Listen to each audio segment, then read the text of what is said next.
தேவனுடைய வாக்குத்தத்தங்களை பிடித்து கொண்டு ஜெபியுங்கள். கர்த்தர் அத உங்க வாழ்க்கையில அவர் நிறைவேற்றுவார். ஆமென். தேவனுடைய வாக்குத்தத்தங்களை ஒரு கர்த்தருடைய பிள்ளை நம்பி விசுவாசித்து கர்த்தருடைய வசனத்தை பிடித்து கொண்டு ஜெபிக்க பழகணும். ஆமென். ஆமா, வசனம் என்ன சொல்லுது அப்படின்னா, எபேசியர்ல எல்லாவற்றுக்கும் மேலாக நீங்க விசுவாசம் என்னும் கேடகத்தை பிடித்து கொண்டு, அடுத்து இருபுறமும் கருப்புள்ள பட்டயமாகிய வேத வசனத்தை கரங்களிலே எடுத்துக்கொண்டு அப்படி சொல்லப்பட்டிருக்கு. அப்ப கர்த்தருடைய வாக்குத்தத்தங்கள் எல்லாம் நமக்கு எழுதி கொடுக்கப்பட்டிருக்கிறது. அத கர்த்தருடைய பிள்ளைகள் என்ன செய்யணும்னா, ஒவ்வொரு நாளும் அந்த வாக்குத்தத்தத்தின் மேல கரத்தை வைத்து, விரலை வைத்து, ஆண்டவரே இந்த வார்த்தையின்படியே எனக்கு செய்யுங்கன்னு சொல்லி நம்ம ஜெபிக்கணும்.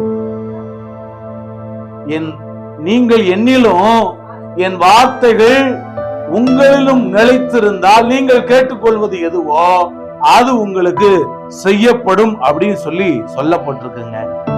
வேதாகமத்துல வாக்குத்தத்தத்தை பிடித்து கொண்டு ஜெபித்தவங்களை பற்றி பார்க்கிறோம். யாரு அப்படின்னா, நீங்க யாக்கோபு, அதாவது ஆதியாம புஸ்தகத்துல 32ஆம் அதிகாரம் 9-10 வசனத்தை நீங்க படிச்சு பாப்பீங்கன்னா, பின்பு யாக்கோபு என் தகப்பனாகிய ஆபிரகாமின் தேவனும் ஈசாக்கின் தேவனுமாய் இருக்கிறவரே, உன் தேசத்துக்கும் உன் இனத்தாரிடத்துக்கும் திரும்பி போ, உனக்கு நன்மை செய்வேன் என்று, இங்க பாருங்க, என்னுடனே சொல்லி இருக்கிற கர்த்தாவே. வசனம் சொல்லும் போது கவனிக்கணும். என்னுடனே சொல்லி இருக்கிற கர்த்தாவே, அடியனுக்கு தேவரீர் காண்பித்த எல்லா தயவுக்கும் நான் எவ்வளவு வேணும் பாத்திரம் அல்ல. போதும் போதும் போதும். சொல்லி இருக்கிற கர்த்தாவே, நன்மை செய்வேன்னு சொல்லி போட்டிருக்காங்க. உனக்கு நான் நன்மை செய்வேன் என்று அதத்தான் வாசிக்கணும். தேவரீரோ நான் உனக்கு மெய்யாகவே நன்மை செய்து, இங்க பாருங்க வசனத்தை சொல்றாரு யாக்கோபு, வசனத்தை சொல்றாரு, உன் சந்ததிய எண்ணி முடியாத கடற்கரை மணலை போல மிகவும் பெருக பண்ணுவேன் என்று சொன்னீரே. உன் தகப்பன் வீட்டுக்கு திரும்பி போ, நான் உனக்கு நன்மை செய்வேன் என்று சொன்னீரே. அப்ப இப்படித்தான் நம்ம ஆண்டவருடைய வாக்குத்தத்தங்களை அவருக்கு நினைப்பூட்டி நம்ம ஜெபிக்கணும்.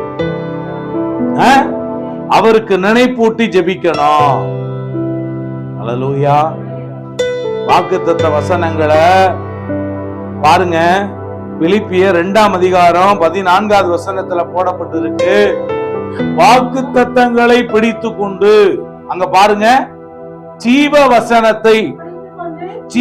வசனத்தை பிடித்து கொண்டு, உலகத்துல ஐயா, உலகத்துல நீங்க சுடர்களை போல பிரகாசிக்கணும் அப்படின்னு சொன்னா, ஜீவ வசனத்தை, அதாவது இந்த எழுதப்பட்ட பைபிளை கையில வச்சிருக்கிறது இல்ல, இருதயத்துக்குள்ள ஆண்டவருடைய வாக்குத்தத்தங்களை நீங்க நினைவிலே கொண்டு வந்து மனப்பாடம் செய்து வைத்துக் கொண்டு, அந்த வசனத்தை நீங்க ஆண்டவருக்கு தெரியப்படுத்தி, இந்த வசனத்தின்படியே எனக்கு செய்யுங்க, இந்த வசனத்தின்படி நீங்க என் வாழ்க்கையில நன்மை செய்யுங்க அப்படி நீங்க அவரிடத்துல ஜெபிக்கணும். இங்க வசனம் சொல்லுது, ஜீவ வசனத்தை பிடித்து கொண்டு, ஜீவ வசனத்தை பிடித்து கொண்டு, எல்லாம் சொல்லுங்க, ஜீவ வசனத்தை பிடித்து கொண்டு உலகத்துல சுடர்களை போல பிரகாசிக்கிற நீங்கள் அப்படின்னு போடப்பட்டிருக்கு. அப்ப வசனத்தை பிடிச்சுக்க, உன் வாழ்க்கை நல்லா இருக்கும். வசனத்தை பிடிச்சுக்க, உன் வாழ்க்கை சிறக்கும். வசனத்தை பிடிச்சுக்க, உன் வாழ்க்கை செழிக்கும். வசனத்துக்கு மாறா தேவன் எதையும் செய்ய மாட்டார். அல்லேலூயா. பாருங்க, 2 சாமுவேல் 7ஆம் அதிகாரம் 25 29 வசனங்கள்ல தாவீது ஆண்டவருக்கு அவர் சொன்ன வாக்கு தத்தங்களை சொல்லி அவர் நினைப்பூட்டி ஜெபிக்கிறார். எப்படி ஜெபம் பாருங்க. இப்போதும் தேவனாகிய கர்த்தாவே, உமது அடியானையும் அவனுடைய வீட்டையும் குறித்து சொன்ன வார்த்தைய என்றென்றைக்கும் நிலைவரப்படுத்த தேவரீர் சொன்னபடியே நீங்க செய்தருளுங்க அப்படின்னு ஜெபம் பண்றாரு. எனக்கு என்ன நீங்க சொன்னீங்களோ அதே போல செய்யுங்க அப்படின்னு சொல்றாரு. அப்புறமா சேனைகளின் கர்த்தர்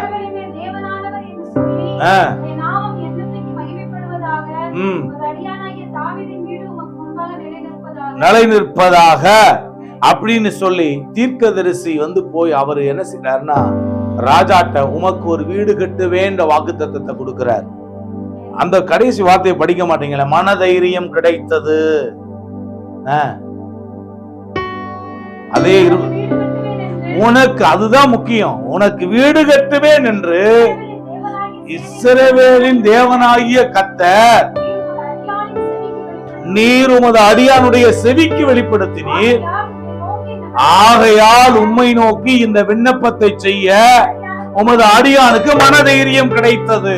தேவனுடைய வாக்கு தத்தங்களை பிடிச்சு கொண்டு நீங்க விண்ணப்பம் பண்ண நீங்க தைரியமாய் ஆண்டவரிடத்திலே செல்லலாம். தாவீது பாருங்க, உமது அடியானுக்கு வீடு கட்டுவேன்னு சொல்லி உமது அடியானுடைய செவி கேட்க நாத்தான் தீர்க்கதரிசியை கொண்டு நீங்க சொன்னீங்களே அதே போல எனக்கு செய்யுங்க. நாத்தான் தீர்க்கதரிசி அனுப்பி அப்படி சொல்றாரு. அப்ப அந்த வார்த்தையின்படியே எனக்கு செய்யுங்கன்னு சொன்ன மாதிரியே கர்த்தர் தாவீதுக்கு வீட்டை கட்டி கொடுத்தார். ஆமென். இன்றைக்கும் கூட ஆண்டவர் உங்களுக்கு வீடு கட்டுவேன் என்று வாக்கு கொடுத்திருந்தால் அந்த வாக்க இன்னொன்னு பாருங்க, யாரெல்லாம் சொந்த வீடு கட்டணும்னு நீங்க நினைக்கிறீங்களோ அந்த வார்த்தை மேல உங்க கரத்தை வைத்து, அந்த வார்த்தை மேல உங்க விரலை வைத்து நீங்க ஜெபம் பண்ணி கொண்டே வாங்க. அதை சொல்லி சொல்லி ஆண்டவரிடத்துல விண்ணப்பம் செய்து கொண்டே வாங்க. சீக்கிரமாய் அந்த வார்த்தைய, அந்த வாக்குத்தத்தத்தை உங்களுக்கு ஆண்டவர் பலிக்க செய்வார். யாக்கோபு எப்படி ஜெபம் பண்ணாரோ, எப்படி சாமுவேல் ஜெபித்தாரோ அதே போல நீங்கள் ஜெபிக்க வேண்டும். ஆமென். வசனம் கேட்கும் போது நல்ல உற்சாகமா இருக்கணும். உற்சாகமா இருக்கணும். தூக்கம் வந்தா வீட்டுல போய் தூங்குங்க.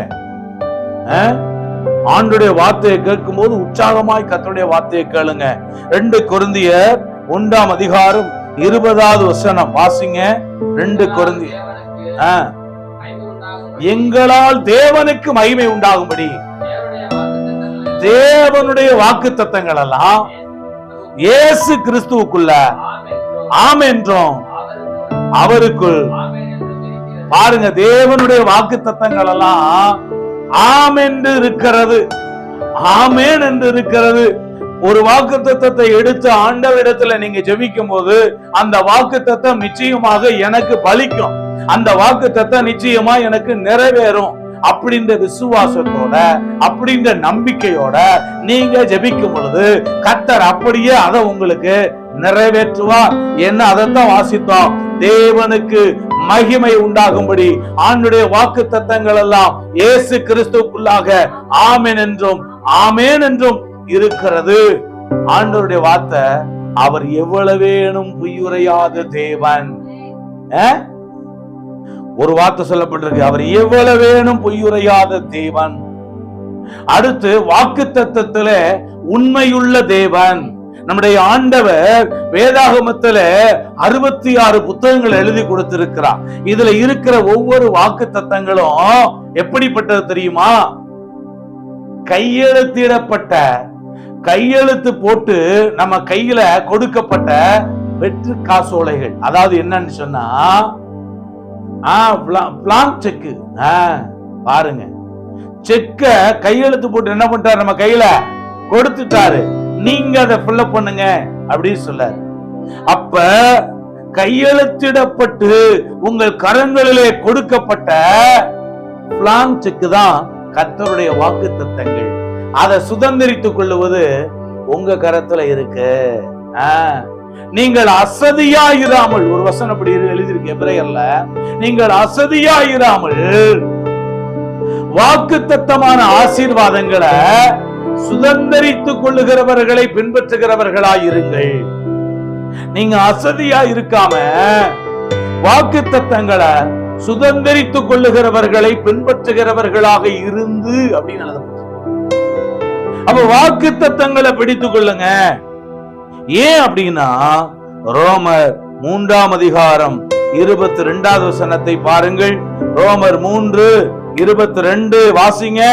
இன்னொருத்தர் கலாத்தியர் 3:22 வாசிங்க. ரோமர் 3:22. அது இயேசு கிறிஸ்துவை பற்றும் விசுவாசத்தினாலே பலிக்கும் தேவனுடைய நீதியே விசுவாசிக்கிற எவர்களுக்குள்ளும் அது எவர்கள் மேலும் பலிக்கும். வித்தியாசமே இல்ல. யாரு ஒருத்தர் கர்த்தருடைய வாக்குத்தத்தத்தை விசுவாசிக்கிறாங்களோ, அந்த வாக்குத்தத்தத்தை பிடித்துக் கொண்டு ஆண்டவரே இந்த வாக்குத்தத்தை எனக்கு நிறைவேற்றும் சொல்லி ஜெபிக்கிறாங்களோ, கர்த்தர் அதை அவர்களுக்கு நிறைவேற்றுவார். ஆமா, கர்த்தர் அதை உங்களுக்கு நிறைவேற்றுவாருங்க. அது யார் மேலையும் பலிக்கும், வித்தியாசமே இல்லைன்னு சொல்லப்பட்டிருக்கு. ரோமர் 3:22, கலாத்தியர் 3:22 வாசிங்க. யார் எடுக்கிறீங்களோ எடுத்தவங்க வாசிங்க, ஒருத்தரே வாசிக்க கூடாது. கலாத்தியர் 3:22, அப்படி இராதபடியால் இயேசு கிறிஸ்துவினாலே, இயேசு கிறிஸ்துவை பற்றும் விசுவாசத்தினாலே பலிக்கிற, பாருங்க, இயேசு கிறிஸ்துவை பற்றும் விசுவாசத்தினாலே பலிக்கிற வாக்குத்தத்தம். இயேசு கிறிஸ்துவை பற்றும் விசுவாசத்தினாலே வாக்குத்தத்தங்கள் நம்முடைய வாழ்க்கையில பலிக்கிறது. எப்படியா? ஆண்டவருடைய வாக்குத்தத்தங்கள் நம்ம வாழ்க்கையில பலிக்கிறதுன்னு சொல்லப்படுது. பலிக்குது பாருங்க. யோசுவா 23:14 வாசிங்க. யோசுவா 23:14, யோசுவா 21:45.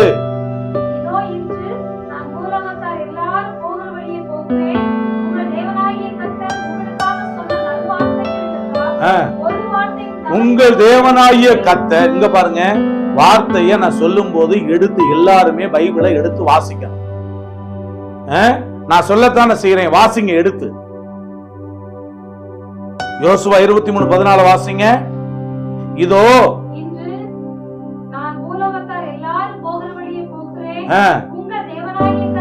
உங்கள் தேவனாகிய கர்த்தர் உங்களுக்கு சொல்லிய நல் வார்த்தைகளில் எல்லாம் ஒரு வார்த்தையும் தவறி போகவில்லை. அறிந்திருக்கிறீர்களே. போதும் போதும். ஆண்டவர் சொல்லிய வார்த்தைகள் நிறைவேறுகிறது. ஆண்டவருடைய வார்த்தைகள் நிறைவேறுகிறது. எல்லாம் உற்சாகமா இருக்கீங்களா? எப்ப ஆராதனை முடிவடையும் நம்ம வீட்டுக்கு ஓடுவோம் அப்படின்னு இருக்க கூடாதே. கர்த்தருடைய வார்த்தையை நல்லா உற்சாகமா கேட்கணும். தலையை நிமிர்ந்து கர்த்தருடைய வார்த்தையை கேளுங்க. யோசுவா 21:45 வாசிங்க. கர்த்தர் இஸ்ரவேல் குடும்பத்தாருக்கு சொல்லி இருந்த நல்வார்த்தைகளில் எல்லாம் ஒரு வார்த்தையும் தவறி போகல. பாருங்க, ஆண்டவருடைய வார்த்தை ஒண்ணு கூட தவறி போகாது. பிரியமானவர்களே, நீங்க புரிந்து கொள்ள வேண்டிய சத்தியம் என்ன அப்படின்னா, ஆண்டவருடைய வாக்குத்தத்தங்களை பிடித்துக் கொள்ளுங்க. ஆண்டவருடைய வாக்குத்தத்தங்களை நம்புங்க. ஆண்டவருடைய வாக்குத்தத்தங்களை அறிக்கை செய்யுங்க. ஆண்டவருடைய வாக்குத்தத்தங்களை விசுவாசிங்க. ஆண்டவருடைய வார்த்தை எனக்கு நன்மை செய்யுன்றத, பலிக்கும்ன்றத நம்புங்க. அப்ப உங்க வாழ்க்கையில அது நிறைவேறும். அல்லேலூயா. ஏதோ ஆராதனைக்கு வந்தோம், உட்கார்ந்தோம், போனோம்னு சொல்லி இருந்தா உருப்பட முடியாது. கர்த்தருடைய வார்த்தையை ஆவலோட கேட்கிறதுக்கு வரணும். கர்த்தருடைய சமூகத்துக்கு வருகிறவர்கள் அங்க உட்கார்ந்துகிட்டு செல்போனை நோண்டிக்கிட்டு அங்க உட்கார்ந்து தூங்கிக்கிட்டு இருந்தா கர்த்தருடைய ஆசீர்வாதத்தை பார்க்க முடியாது. அங்கதான் பிசாசு தூக்கத்தை கொடுப்பான். பைபிள் எடுத்து வாசிக்க சொல்லும் போது வாசிக்கணும், ஜெபிக்க சொல்லும் போது ஜெபிக்கணும், பாட்டு பாட சொல்லும் போது பாட்டு பாடணும், கர்த்தரை ஆராதிக்க சொல்லும் போது கர்த்தரை நல்ல உற்சாகமாய் கரங்களை தட்டி ஆராதனை செய்யணும். அசால்ட்டா வாழாதீங்க, அஜாக்கிரதையா வாழாதீங்க, ஆவியில அனலா வாழணும்னு சொல்லி கர்த்தர் சொல்றாரு. ஜாக்கிரதையா ஜீவிங்க. நாம இருக்கிறவங்க குறைந்த மக்களா இருக்கலாம். கர்த்தர் ஒரு பெரிய கூட்டமா இருந்தாலும் ஒரு சிறிய கூட்டமா இருந்தாலும் அவர் என்றைக்குமே ஒரே மாதிரியா மாறாதவரா தான் இருக்கிறாரு. புரிந்து கொள்ளுங்க.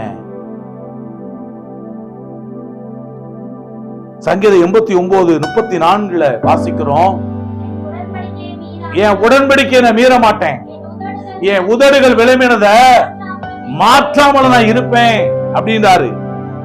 என் வார்த்தையை நான் மாற்ற மாட்டேன்றார் ஆண்டவர். என் உதடுகள் விளம்பினதை நிறைவேற்றுவேன்றார் ஆண்டவர். ஆண்டுடைய வார்த்தையை நம்புங்க, ஸ்தோத்திரம். ஆண்டுடைய வார்த்தையை நம்புங்க, ஸ்தோத்திரம். என்னாகும் 23:19 தேவன், என்னாகும் 23, பொய் சொல்ல தேவன் ஒரு மனிதன் அல்ல, மனமாற தேவன் ஒரு மனுபுத்திரன் அல்ல. அவர் சொல்லியும் செய்யாதிருப்பாரா? அவர் வசனித்தும் நிறைவேற்றாதிருப்பாரா? சொல்லி செய்யாம இருக்க மாட்டாரு. அவர் வசனித்து நிறைவேற்றாம இருக்க மாட்டாரு. அவனுடைய வார்த்தைகளை நம்புங்க. அல்லேலூயா. அவனுடைய வார்த்தையை விசுவாசிங்க. அல்லேலூயா. கர்த்தருடைய நாமம் மகிமைப்படுவதாக. இயேசு உங்களை ஆசீர்வதிப்பாரா. நமது நியூ கவர்னன்ஸ் ஸ்டோன் மினிஸ்ட்ரி சேனலை லைக் பண்ணுங்க, ஷேர் பண்ணுங்க, கமெண்ட் பண்ணுங்க, சப்ஸ்கிரைப் பண்ண மறக்காதீங்க. அப்படியே பக்கத்துல இருக்கிற பெல் ஐக்கானை கிளிக் பண்ணி ஆல்ன்ற ஆப்ஷனை கொடுத்துக்கோங்க. அப்பதான் நாம போடக்கூடியதான வீடியோஸ் எல்லாமே டெய்லி உங்களுக்கு நோட்டிபிகேஷன்ல வரும். God bless you.